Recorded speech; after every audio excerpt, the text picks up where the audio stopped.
জাপানে আসার পরে আপনি যদি আমার মতো এখনও এই ধরনের পেন্সিল ইউজ করেন তাহলে কিন্তু আপনি এখনও নুব।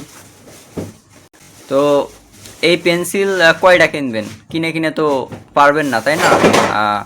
100, 150, 200 ইয়েন দিয়ে 2-3টা থাকে, একটা থাকে, তো এত কিনে তো পারা যাবে না, তাই না? তো চলেন আজকে একটা টেকনিক বা বুদ্ধি শিখাই দিই। এই ধরনের একটা সাপু পেন্সিল কিনে আসবেন, এই যে কলমের মতো সাপু পেন্সিল, এই যে বিভিন্ন সাইজে পাওয়া যায়, এই যে 0.5, 0.2, 0.7 অনেকগুলো পাওয়া যায়। তো এই ধরনের একটা সাপু পেন্সিল নেবেন, দাইসোতে কিন্তু পাওয়া যায় 110 ইয়েনে।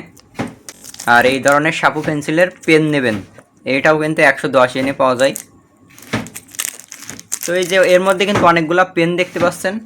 সাপু পেন্সিল যদি আপনি 0.5-এ কেনেন তো আপনার পিনগুলোও কিন্তু 0.5-এর কেনা লাগবে, তা নাহলে কিন্তু ঢুকবে না। তো সাপু পেন্সিল কেনার পরে কিন্তু ওই পিনগুলা এর মধ্যে ঢুকাবেন, দেন ইউজ করবেন। ইউজ করার পরে যখন ফুরাই যাবে তখন কিন্তু আর একটা পিন এর মধ্যে ঢুকাই নিতে পারবেন। 30টা মতো হবে, এই 2 বাক্সে 30টা পেন আছে। তো এইগুলা দিয়ে কিন্তু অনেক দিন চলে যাবে।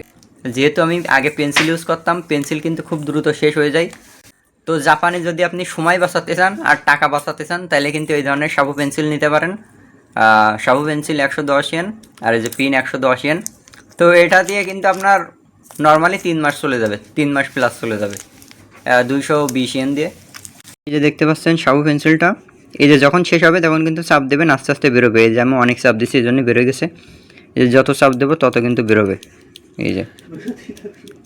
এই যে মানে আপনি লেখার পরে যখন ফুরোয় যাবে তখন কিন্তু চাপ দিলে আরও বেরিয়ে আসবে, কাটার কোনো ঝামেলা নেই। এটা যখন শেষ হয়ে যাবে তখন কিন্তু আরেকটা ভরা যাবে, ভরে ইউজ করা যাবে, কাটার কোনো ঝামেলা নেই, টাকাও কম খরচ হয়। তো টেকনিকটা আপনাদের কেমন লাগলো অবশ্যই কমেন্ট করে জানাবেন। এটা কিন্তু বাংলাদেশে হয়তো বা পাওয়া যায়, বাট আমি জানি না বাংলাদেশে পাওয়া যায় কিনা। তো এটা কিন্তু জাপানে অ্যাভেলেবেল, এটা কিন্তু দাইসোতে পেয়ে যাবেন।